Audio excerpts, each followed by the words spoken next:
Saudações, aqui é o professor Rodrigo de Filosofia. Desejo a todos boas-vindas e um ótimo ano de estudos. Nessa primeira aula, vamos tentar responder o que é filosofia. De antemão, já vou avisando aos desavisados que as respostas não são esclarecedoras. O que é filosofia? Você pode florear de muitas maneiras, mas no final das contas você vai dizer algo em torno de é um pensamento acerca da vida. Para o que serve filosofia? Uma outra pergunta muito comum. Ora, você pode responder de muitas maneiras bonitas, mas todas vão versar sobre serve para pensar. Eu prefiro muito mais a pergunta para que serve filosofia, porque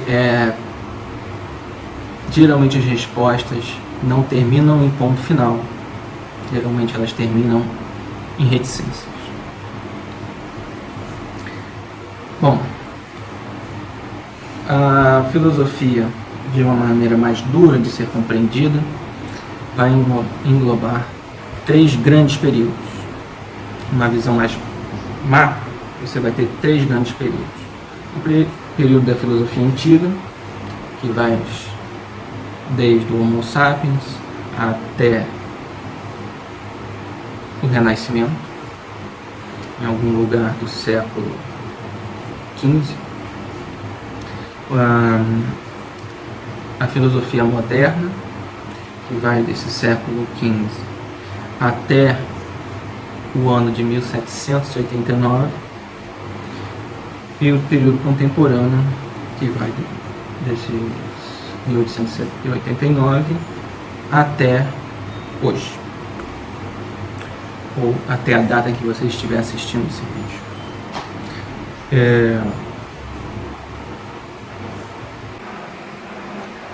E na aula de hoje, nós vamos focar na filosofia antiga, em especial aos inícios da filosofia, suas fontes primárias, ao período que chamamos de pré-socrático.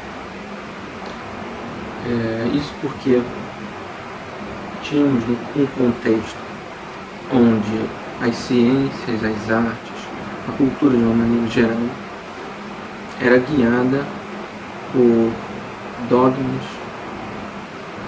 vindos de uma tradição mitológica, ou seja, as verdades eram fornecidas através da interpretação dos mitos. Pois então que os primeiros, a saber, Tales de Mileto, Anaximandro, Heráclito, Parmênides, Pitágoras, a gente vai falar de cada um deles um pouquinho.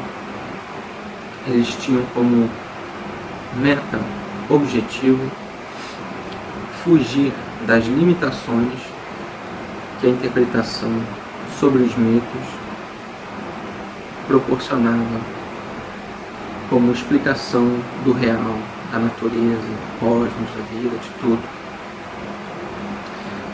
Portanto, eles procuraram como ferramenta para explicar as suas questões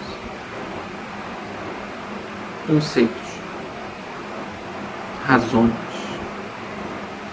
verdades que fossem disponíveis para o discurso. Em outras palavras, queriam que a verdade fosse traduzível pela inteligência. Portanto, a razão ela é vista como aquilo de divino no animal homem, aliás, no animal ser humano.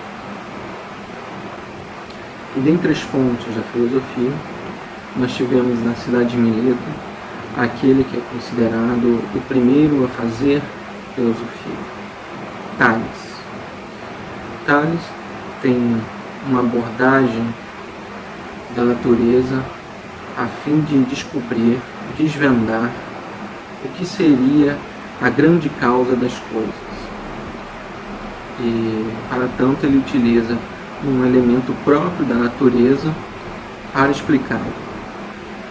Assim, ele escolhe o elemento água como o grande causador das coisas, o grande início, o final de tudo.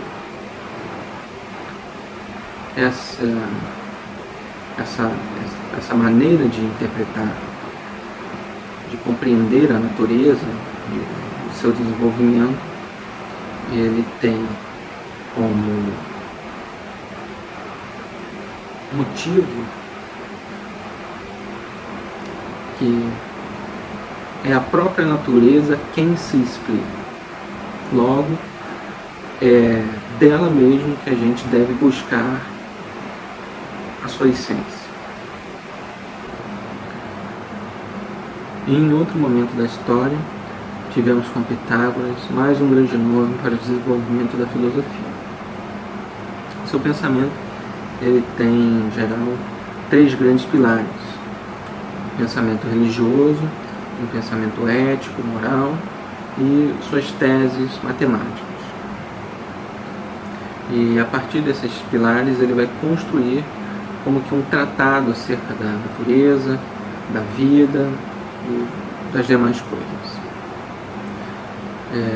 Dentro desse tratado ele tem 2 conceitos, duas noções que são fundamentais também.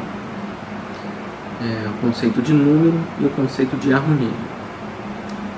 Com o conceito de número, ele pretende definir as unidades existenciais, ou seja, ao pensar sobre alguma coisa, essa alguma coisa ela é capaz de ser redutível a um número, e esse número ele consegue abarcar toda a multiplicidade que a matéria é, quanto a sua dimensão espiritual. E o conceito de harmonia vai ser a compreensão acerca da dinâmica e das estruturas da própria natureza e de como ela se desenvolve, como ela se organiza, se reorganiza, se rearranja no seu fluxo natural. Em seguida, outro grande nome para a filosofia é o de Parmênides. Ele tem sua filosofia caracterizada como imobilista. Isso porque ele coloca a verdade acerca da natureza num plano metafísico e único. Ele quer dizer com isso que uma realidade onde as coisas mudam, as coisas começam e terminam, não é uma realidade verdadeira. Uma realidade verdadeira para ele não tem início, não tem meio, não tem fim, não tem duração. Ela é o tempo todo aquilo que ela é.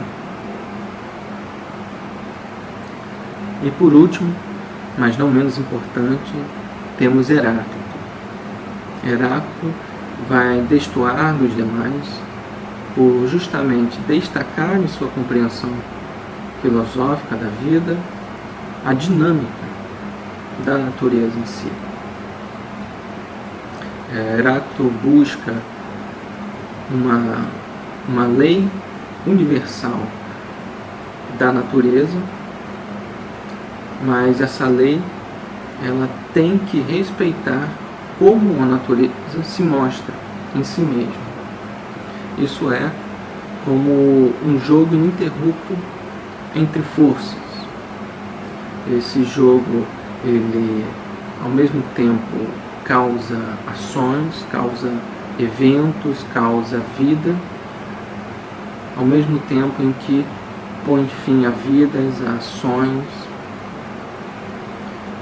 Talvez simpático ao estilo de Tales, ele elege, para simbolizar essa lei, essa grande lei da natureza, o elemento fogo.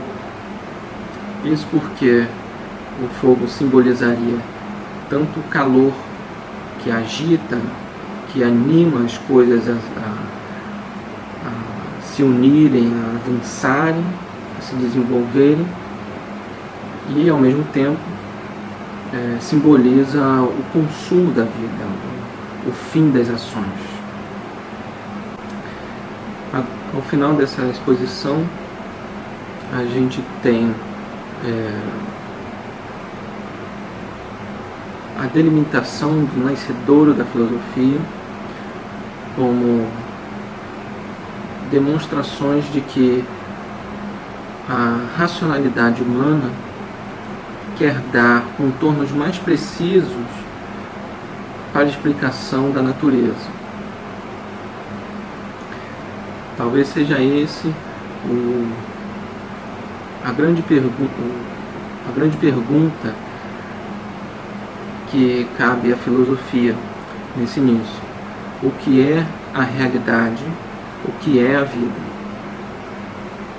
Muito obrigado, uma boa tarde, um bom dia, uma boa noite.